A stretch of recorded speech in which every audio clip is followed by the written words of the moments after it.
My girlfriend's junior just made a high-profile post. Thank you, Luciana, for being with me. We've successfully obtained our certificate and are stepping into the next stage of life. I scrolled past it calmly and immediately brought up breaking up. She frowned. It's just a driver's license, not a marriage certificate. Why are you throwing a tantrum? I know you didn't pass this time and you're in a bad mood. I'll practice with you. Okay. I didn't say anything and turned to leave. What Luciana didn't know was that during the time she had been flirting ambiguously with that junior, I had already applied for an exchange program in Hong Kong. From now on, we'd go our separate ways, no more seeing each other again. Chapter 1. When Calvin posted that, license obtained successfully, update, Luciana was leaning against my shoulder, playing games with her friends in a private room. Her group of girlfriends teased her. Luciana, if you ask me, does that freshman have a crush on you? That post sounded pretty suggestive. Luciana paused while touching up her lipstick, a faint smile on her lips. Don't talk nonsense. Gerald is right here. As she spoke, she casually leaned in and gave my cheek a light, fleeting kiss. My stomach churned with nausea. I brushed her hand away. Just as I was about to pick up the drink on the table to soothe my throat, she snatched it first. Your stomach isn't great. Don't drink this. The noisy atmosphere in the room felt suffocating, so I excused myself to the restroom. Right then, my phone chimed with a message. I checked. It was from my advisor. Gerald, you previously submitted an application for the University of Hong Kong exchange program. The list is out now. As long as you meet the GPA requirement, you can transfer there at the end of this semester. Before this, I had still been hesitating whether to go to Hong Kong or stay here with Luciana, but at this moment, facing her ambiguous attitude toward other guys, I finally made up my mind. Got it, Professor. I'll make sure my GPA meets the requirement and start preparing for the exchange. When I pushed open the door to the private room again, ready to lay everything out with Luciana, Calvin had somehow been called over. He sat beside Luciana, looking restrained, but the two of them were sitting so close that there was no space for anyone else. I walked over and met Luciana's beautiful eyes. Luciana, let's break up. The moment I said that, the atmosphere in the room instantly froze. She toyed with her brown curls and leaned lazily against the sofa. Just because I went to take driving lessons with Calvin and didn't bring you, isn't that a bit much? Besides, that post was just for fun. It's a driver's license, not a marriage certificate. What are you so mad about? Seeing my cold expression, Calvin stood up right on cue. Yeah, Gerald, you've really misunderstood Luciana and me. I'm not very bright, and my family isn't well off. I've never even touched a car growing up, so of course I'm worse than you at driving. Luciana was just being kind, helping me. I didn't bother responding to him. I simply repeated my point. Luciana, I said, I want to break up. She let out a short laugh. No regrets. No regrets. After saying that, I turned and left. Back in the room after I was gone, Luciana ran a hand through her hair irritably and pushed Calvin away. Someone asked her, Luciana, Gerald really seems angry this time. Aren't you going after him to smooth things over? Her eyes stayed fixed in the direction I had left, but she still said stubbornly, I wasn't planning to do anything with Calvin anyway. What's he getting mad about? Just wait. In less than 3 days, he'll definitely come back to me on his own. Chapter 2. Because the school hadn't officially announced the exchange program to Hong Kong yet, I only told my mom about it. While helping me plan ahead, she said, Gerald, do you remember Aunt Moo's daughter? She's been developing her career in Hong Kong all these years. If you go there, she can look out for you. A cute girl's face appeared in my mind. I nodded. Thanks, Mom. By the time I finished dinner, it was already 7 p.m. As soon as I opened my phone, I saw a post from Calvin. Happiness is, evening, after dinner, with her. A sports car, cruising around. In the photo, he was sitting in the passenger seat of a sleek black sports car. In the top left corner, part of a wrist was visible, wearing a Van Cleef Arpels Alhambra bracelet. That was the birthday gift I had given Luciana on her 18th birthday. About half a year ago, Luciana suddenly had the idea of doing a self-driving trip around the world, going to Iceland to see the aurora, to Tokyo to see the snow. She asked me, Gerald, what color and brand of sports car would make you willingly wander the world with me? Back then, there were no cracks in our relationship yet. I played with the ends of her hair and joked, at the very least, it has to be black, with a starlight ceiling, like a Panamera. Unexpectedly, the very next day, Luciana actually pulled some strings and had a limited edition black sports car shipped over as a gift for me. She even said that after we got our driver's licenses, she would personally take me out for a drive. After that, to make this wish come true, she dragged me along to sign up for a driving course near the school. Everything had been fine, until a junior suddenly showed up, using the excuse of a trial lesson. On his 8th attempt, after failing to distinguish between the accelerator and the brake, he drove the car straight into the roadside greenery. The instructor dragged him out. "Student, if you really want to learn how to drive, please pay the tuition first. Otherwise, you'll be fully responsible for the damage caused to the car this time." That junior was Calvin. He tilted his head, looking completely nonchalant. "Sorry, coach. I was just trying it out. I didn't mean to drive into the bushes. My family's poor, and I'm a financial aid student. I can't afford the tuition or the damages right now." The other VIP students burst into laughter. "You didn't even pay and you've been hogging the car. Never seen such a shameless freeloader." "Exactly. If you've got no money, go to the regular class. Why come to the VIP class and waste our practice time?" Faced with the ridicule, Calvin's face flushed bright red, his eyes filled with youthful resentment and anger. At that moment, Luciana stepped forward and shielded him behind her. "I'll pay for him, and I'll cover the damage to the car as well." The VIP driving course wasn't cheap, it cost $50,000 in total. I pressed down on Luciana's hand as she was about to swipe her card, trying to calm her down. "Luciana, if he doesn't have money, he can go to a regular driving school. You can help him for a while, but not for his whole life." That was the first time Luciana ever lost her temper at me. "Gerald, I never realized you could be so lacking in empathy. He's a financial aid student, and it's his first time touching a car. Not only did he get into an accident, but he was also humiliated by the instructor and laughed at by everyone. Isn't that already pitiful enough? Besides, he just wants to have a better practice environment like us. What's wrong with that?" I found it ridiculous and let go of her hand. "There's nothing wrong with wanting a better environment, but you should earn it yourself. Not act like a pathetic beggar wagging your tail, playing pitiful just to gain sympathy." "Gerald, you're being completely unreasonable." After saying that, Luciana still signed Calvin up right in front of me. From that day on, he never disappeared from our lives again. "Luciana, do I press the clutch first or shift gears first?" "Luciana, what if I get nervous during the test?" "Luciana, Gerald is really amazing. He gets it as soon as the instructor explains it. Unlike me, I can only rely on you to teach me." Just like that, Luciana spent less and less time with me. She became Calvin's personal coach. She even skipped my birthday party just so she could get her license on the same day as him. Chapter 3. My thoughts snapped back to the present. Even the car she once said she'd give me now had someone else sitting in it. Anger surged through me. Without thinking, I pulled her into my blacklist. After taking a hot shower and getting ready for bed, my phone buzzed with a friend request. "Hello, I'm Ophelia Moo. If I guessed correctly, this must be Aunt Moo's daughter my mom mentioned." Out of politeness, I gave a simple reply. "Hello, I'm Gerald." I tapped on her profile picture. It was a cool-toned photo of a rainy night. As for her posts, they were eerily quiet. The only pinned one had just a single sentence. "From the moment the umbrella tilted toward me, my life would never have another dark, rainy night. Looks like she already has a boyfriend. If I go to Hong Kong, I definitely shouldn't trouble her." With that thought settled, I put down my phone and fell into a deep sleep. That night, I slept restlessly. My dreams were filled with Luciana's nauseating face. It wasn't until morning that Luciana's mother called me. "Gerald, Luciana didn't come home all night. Did you two go out again? You need to keep an eye on her for me. Don't let her fool around." I froze for a moment and answered honestly. "Auntie, I was home sleeping last night. I wasn't with her. As for where she went, you'd have to ask her." Only then did Luciana's mother realize she had said the wrong thing and hurried to cover it up. "Oh dear, look at my memory. Luciana said she was going to a class gathering last night. I just remembered." I smiled politely, not exposing the elder's lie. After a few perfunctory responses, I hung up. Just as I lay back down, ready to get some more sleep, I was woken up again by honking from downstairs. I leaned over the window to look. Luciana, who had been gone all night, was wearing sunglasses and a miniskirt, leaning against the hood of a car and waving at me. I found it laughable. She had spent the entire night driving around with Calvin in that new car, and now she suddenly remembered to come find me.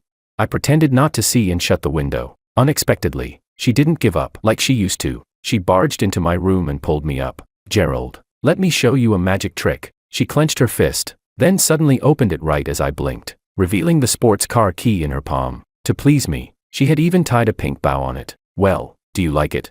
Looking at her expectant expression, I let out a cold laugh. "If I remember correctly, we've already broken up. And secondly, you and that car stayed out all night." "Luciana, what makes you think I, Gerald, would want something that's already been used by someone else, including a person?"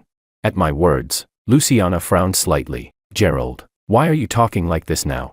Last night, Calvin said he'd never been in a sports car before, so he wanted me to take him for a ride. Then he had an alcohol allergy and passed out, so I just dropped him off at the hospital on the way. Nothing happened between us." Having known Luciana since childhood for 20 years, I knew she wasn't the type to mess around, but her words still made me feel sick. The next second, to make her give up, I decisively snatched the car key and hurled it at the windshield of the sports car parked downstairs. Luciana, what do I have to say for you to believe that we're really over?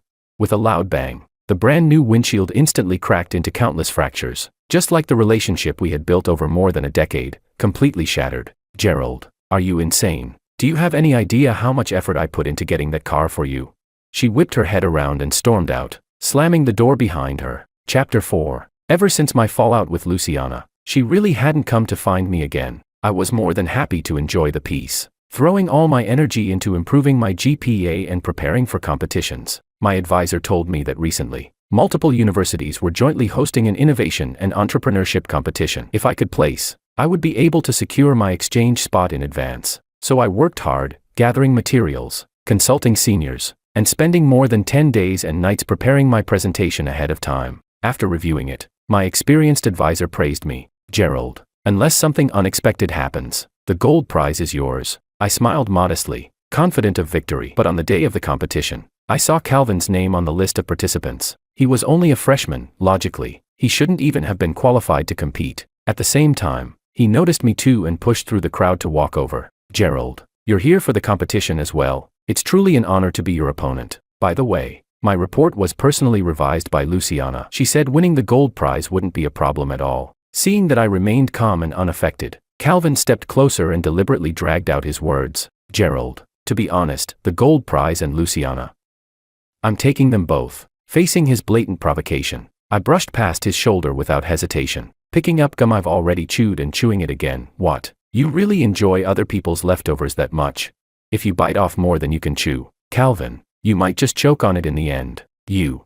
Calvin's face flushed red with anger, his nostrils flaring. I couldn't be bothered with him anymore and went straight onto the stage. During the half-hour presentation, I was completely focused, pouring nearly every ounce of energy I had into it. But when I saw the smile on my advisor's face below the stage, I knew I had this in the bag. After the competition, it was finally time for the most nerve-wracking moment, the announcement of the awards. I sat in the audience, so tense that my palms were sweating, my heart pounding as if it might leap out of my chest. Next, let us congratulate the winner of the gold prize in this competition, Calvin. As the thunderous announcement echoed, I felt as if I had fallen into an icy abyss. How could this happen? I rushed backstage, where my advisor informed me with regret. Gerald, the gold prize was originally yours, but Sue Group is the major stakeholder behind this competition. They sent word that the gold prize should be given to Calvin. In that instant, everything became clear. I grabbed my bag and was about to go out to confront Luciana, only to run into her at the door, holding a bouquet of flowers. Chapter 5. Seeing me, she looked both happy and a little surprised. Gerald, why are you here too? I didn't bother with small talk and got straight to the point. Luciana, what gives you the right to trample on someone else's hard work and rig the gold prize that should have been mine for Calvin? She was smart, and instantly understood what had happened. Sorry, Gerald, I didn't know you entered the competition too, but precisely because I'm your girlfriend, I had even more reason to give the gold prize to Calvin. But there's only one gold prize. You pulled strings and gave it to him, so I lost it. Faced with my questioning, Luciana rubbed her temples irritably, as if I were the one in the wrong. Gerald, you already have so much. You don't need this gold prize. But Calvin is different from you. His family is poor and he has no background. He needs this award more than you do. Besides, if he loses, he has nothing left. But if you lose, you still have me. A wave of dizziness hit me, and I slowly stepped back to put distance between us. Luciana, you really make me sick. After I left, Luciana, sure enough, didn't chase after me. She waited at the door and gave the sunflowers in her arms to Calvin, who had just gained both fame and recognition. Because I didn't win the gold prize in the innovation competition, I could only take part in other competitions to strengthen my resume. It wasn't until close to final exams that I finally secured the exchange student spot, letting out a breath of relief. I also went to cancel my enrollment at the driving school. Unexpectedly, just as I reached the direction of the driving school, heavy rain came pouring down. Seeing that there was nowhere around to take shelter, I was just about to dash through the rain, when a familiar black sports car screeched to a stop in front of me. It was Luciana. After the window rolled down, however, the first thing revealed was Calvin's smug face. Gerald, it's raining this hard and you're still going to take your driving test. Luciana seemed to have already forgotten the unpleasant fight we'd had last time and called out to me. Why aren't you getting in? If you catch a cold from the rain, don't expect me to take care of you. Seeing that I didn't move for a long time, Luciana thought I was still sulking. Gerald, stop making a fuss. Okay, when the weather clears up, I'll go practice driving with you. Happy now? If that's still not enough, wherever you want to go, I'll drive you. Calvin chimed in as well. Yeah, when the time comes, I'll have Luciana teach you personally. You'll pass for sure. Listening to the two of them echo each other, I suddenly found it all utterly pointless. No need, Luciana. In Hong Kong, people are used to driving right-hand drive cars. From now on, you don't need to worry about my license. As if she had heard some ridiculous joke, she laughed out loud. Gerald, I heard you're going to Hong Kong to study. That can't be true, can it? I nodded. Is there a problem? Since we were kids, you've stuck to me like a clingy shadow. You'd rather be transferred into the most unpopular major just to attend the same university as me. I don't believe you can really go to Hong Kong alone. Even then, Luciana still thought I was only acting out of anger. I ignored her, turned around, and rushed into the pouring rain. The date for my departure to Hong Kong had already been set. After the weather cleared, I had the driver take me to Luciana's house to make a final clean break. Our families had been close for generations. Luciana and I were the same age and had been close since childhood. Sometimes, when we played too wildly, I would forget to go home. So Luciana's mother had specially prepared a guest room for me. Because Luciana and I had been constantly giving each other the cold shoulder recently, I hadn't set foot there in a long time. When I pushed the door open, the room was still clean and tidy. Probably because someone cleaned it every day. After carefully looking around, I packed up everything that belonged to me and had the driver load it all into the car to send back to my own house. Chapter 6. After packing everything, there was still one box left in the corner. Inside it were all the things connected to Luciana over the years, matching keychains, identical baseball caps, and the confession letter she wrote to me when she turned 18. I didn't take a single item related to her. At that moment, something soft brushed against my calf. Looking down, it was the stray cat Luciana and I had picked up downstairs 3 years ago, Dango. Because my mom was allergic to cat fur, we had been keeping it at Luciana's place. The little thing seemed to sense that I was leaving. It kept meowing non-stop while bumping its head against my leg. I couldn't bear it. I put Dango into a carrier, planning to take it with me to Hong Kong later. Just as I was about to get into the car with the carrier, Luciana's mother heard the noise and came over. Gerald, you haven't come by in such a long time. Did you and Luciana have a falling out? I gently pressed down Dango's curious little head and smiled at her. Auntie, Luciana and I have already broken up. If nothing unexpected happens, I probably won't be staying over here anymore. To avoid any misunderstandings with her new boyfriend, I've packed up all my belongings here and taken them away. When Luciana gets home, please let her know. After saying that, I left directly. After I left, Luciana's mother immediately called her. Luciana, Gerald said you two broke up, and he's taken all his belongings from the house. What's going on? Luciana, who was drinking at a bar, suddenly felt her heart skip a beat. She straightened up and told her friends to turn off the music. What about all the gifts I've given him over the years? Did he take any of them? Not a single one. Luciana's fingers tightened around her glass, trembling slightly, but she forced herself to stay calm. What about Dango? He didn't take that either, right? Her mother thought for a moment before answering. No, Gerald actually took Dango with him. Only then did Luciana finally relax, the tension in her heart easing. I knew he wouldn't be able to let me go. After hanging up, one of her friends asked, Luciana, Gerald hasn't come looking for you even once lately. Could it be that he's really lost interest in you? What do you guys know? This is called keeping your men in check, got it? He's making such a big fuss this time, so I'm definitely not going to reach out first. It's the perfect chance to teach him a lesson. Otherwise, if we really get married someday, wouldn't he try to control me every day? The group erupted into cheers, all praising her for being impressive. Chapter 7. On the first day of the holiday, I boarded a flight to Hong Kong. By the time I landed, it was already 8 p.m. Looking at the 4 or 5 large suitcases beside me, I felt a bit overwhelmed. Just as I was worrying, a gentle voice came from behind. I'm Ophelia, the one who contacted you earlier. I didn't have anything too important today, so I came by to pick you up. The driver who came with her helped load my luggage into the car, but we've never met before. How did you recognize me in the crowd? Ophelia didn't answer. Instead, she changed the subject. Didn't we agree that I'd pick you up? Why didn't you contact me? I looked away awkwardly. Don't you have a boyfriend? I thought it might be inconvenient, so I didn't say anything. She stopped walking, tilted her head, and smiled at me. A boyfriend? You mean, you? The simple joke not only eased the awkwardness but also made it clear, she was single. Letting go of my hesitation, I followed her into the back seat of the Maybach. The black car sped across the Cross Harbor Bridge. At that moment, my mom sent me a message on WeChat. How is it? Ophelia's a good girl. Right. When the old one goes, the new one comes. From my experience, she's much better than Luciana. Oh, I forgot to send your photo to Ophelia. I wonder if she managed to find you. I suddenly froze. If she didn't have my photo, how did she recognize me?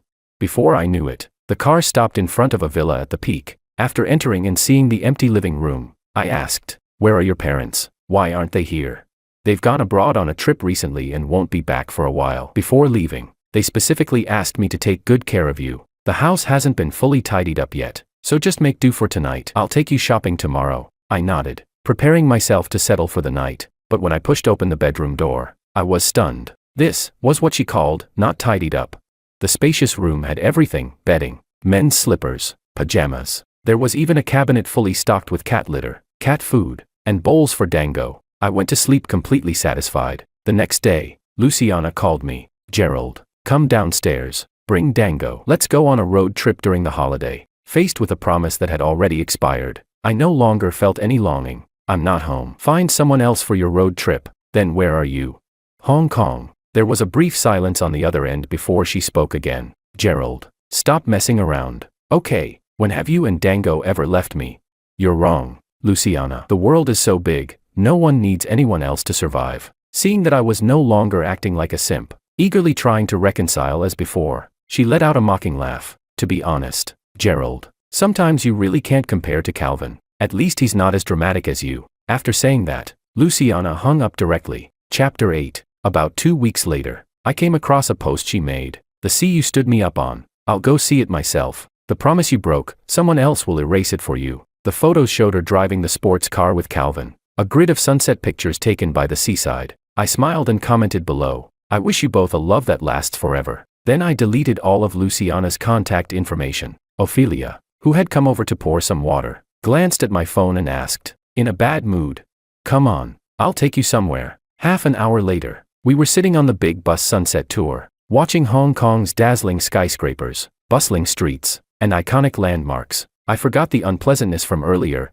and completely let go of Luciana. The day before university started, I packed my suitcase, planning to move into the dorm. Ophelia stood at the door holding a plush dog toy, blocking my way. "Gerald, my parents won't be back for a while. I'm scared living alone. Can you stay and keep me company? The dorms are so crowded, you even have to line up just to wash up. And most importantly, pets aren't allowed in the dorms, but you can keep Dango here, beside us." Dango stretched lazily, showing its soft pink paws. Thinking it made sense, I said, "Ophelia, then I'll have to trouble you for a bit longer." "My pleasure." With the housing issue settled, I threw myself into my studies. While searching for materials in the library, my mom suddenly called me, her tone serious. "Gerald, Luciana dropped out of school." I froze. "Why?" "After the new semester started, she noticed you weren't attending classes and couldn't reach you. She went crazy looking for you everywhere. I told her you had already gone to study in Hong Kong, but she didn't believe it until I showed her your exchange application form. I thought that would calm her down, but the next day she went to her faculty and submitted a withdrawal request, saying she's going to Hong Kong to find you. Her mother is worried she'll do something reckless, so she asked if you could call and talk her out of it." In that instant, everything became clear. I dialed the number I knew by heart. A familiar voice came through. "Gerald, is that you? Wait for me, I'll come to Hong Kong to find you soon." I cut her off. "No need, Luciana. Even if you come, we won't be together again. I'm calling because your mother asked me to. I hope you'll stay and finish your degree. Don't gamble with your future." On the other end, Luciana dropped her stubborn tone, her voice gradually choking up. "Is it really necessary, Gerald? Just because of a driver's license, you want to go your separate ways?"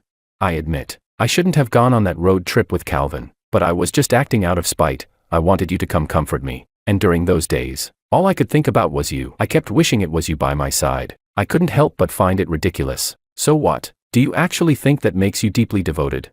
"Luciana, I did truly like you before, but after Calvin showed up, you crossed my boundaries again and trampled on my dignity. My feelings for you have been completely worn away. A relationship is like playing cards. It may look like you're holding all the trump cards, but don't forget, I can always flip the table and stop playing." With my task done, I hung up without hesitation. Chapter 9. Because I had finished my semester project ahead of schedule, I decided to use my free time to get a driver's license. When Ophelia found out, she volunteered to be my private instructor. Everything went smoothly. On the day I officially got my license, to show my gratitude, I invited her to dinner at a Sky restaurant. While we were eating, my advisor, whom I hadn't contacted for a long time, forwarded me a message. I opened it and saw that it was a public statement Luciana had posted on the university forum. She admitted that during the innovation competition months ago, she had violated the rules, privately securing Calvin, a freshman, a spot in the competition, revising his report, and using connections to ensure he won the gold prize.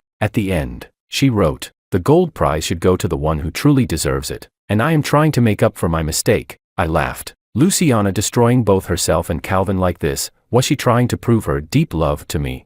Other students quickly flooded the comments. Thought he was a genius freshman, turns out he just seduced a rich senior to get ahead. What genius? More like a scumbag and a shameless woman, perfectly matched. I heard the one who got replaced for the gold prize, Gerald, was actually Luciana's boyfriend. Damn, that's brutal. He unknowingly became part of their messed up little game. After this scandal, Calvin's genius freshman image completely collapsed. Not long after, he dropped out of school. As for me, being far away in Hong Kong, I had no interest in this gossip. While petting Dango and browsing online for what car to buy, Ophelia suddenly messaged me, "Gerald, come down to the parking lot." When I got downstairs, beep, a brand new McLaren 720S lit up instantly. Ophelia opened the car door and gestured toward me. "Gerald, try it, see if you like it." My heart shot straight to my throat. "This is for me."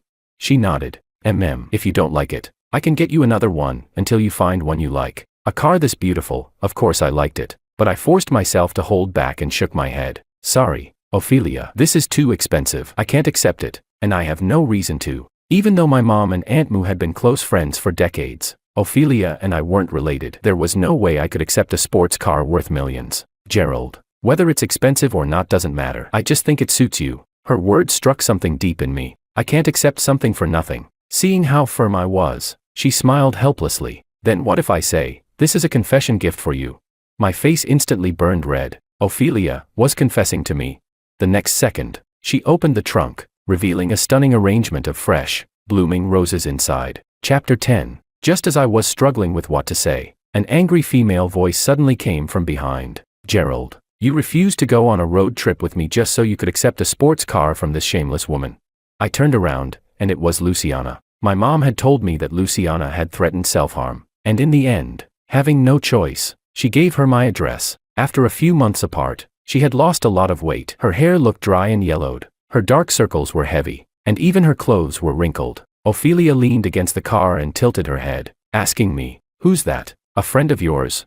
Running into an ex you're embarrassed to even acknowledge felt like having a stain on your past. I looked away and distanced myself from Luciana. "Not really. We just went to the same school for a while." I said that deliberately for Luciana to hear. But she acted as if she hadn't heard anything and walked straight toward me. "Gerald, you'd rather take Dango away than pay attention to me. In your heart, am I really worse than a cat?" I rolled my eyes at her. "You're not nearly as cute," she continued. "I didn't come here to argue with you this time. I brought you a gift." The next second, Luciana opened her backpack and took out the gold trophy from the innovation competition, the one that should have been mine. "Gerald, I really know I was wrong. Come back with me, okay? I've completely cut ties with Calvin. And I even got the trophy back for you. From now on, not just the trophy is yours, I'm yours too. Even my passenger seat will belong to you alone." In the silent parking lot, I suddenly burst out laughing. "Luciana, to me, past awards and expired love are nothing but trash. I'm not a recycling station, so neither you nor the trophy are something I want." I picked up the trophy and handed it back to her, but she refused, grabbing my shoulders and shaking me violently. "Gerald, we've been together for over 10 years. You're just going to throw it all away like that? I've turned against everyone and even dropped out to come to Hong Kong for you. You can't be this cruel to me. Without you, I really can't live." Just as her shaking made my head spin, Ophelia suddenly stepped forward and slapped her. "If you can't live, then go die." Luciana instantly collapsed to the ground like a rag doll. I couldn't be bothered with her and got into the car with Ophelia. But Luciana still refused to give up. She staggered to her feet, covering her swollen cheek, and stood about 50 meters in front of the car, closing her eyes and spreading her arms wide. "Gerald, I won't give up on you. If you insist on leaving today, then run me over first." After living for more than 20 years, what I hated most was being morally manipulated like this. So the next second, I slammed the accelerator and sped forward. The sports car roared sharply through the parking lot. When the front of the car was just 20 centimeters away from Luciana, I slammed the brakes and stopped. At that moment, Luciana dropped her act of deep devotion, too terrified to even speak. After regaining herself, she lay on the ground and shouted angrily, "Gerald, Are you insane? You were actually serious. I rolled down the window and looked down at her from above. Luciana, I just wanted to warn you, stop bothering me. Between us, it's completely over. With that, I hit the gas and drove out of the parking lot. Once we reached the surface, I asked Ophelia, weren't you scared just now? If I had really run her over, you wouldn't have been able to stay out of it either. She handled her work casually, as if the intense scene in the underground parking lot had been nothing more than a trivial game. Because I knew you wouldn't do it. You just wanted to scare her so she'd back off. At that moment, we both smiled in silent understanding. Chapter 11. Back at the villa, I couldn't help but ask, Ophelia, what you said today, about confessing to me, were you serious? Of course, but we've only known each other for a few months. Isn't that a bit too fast?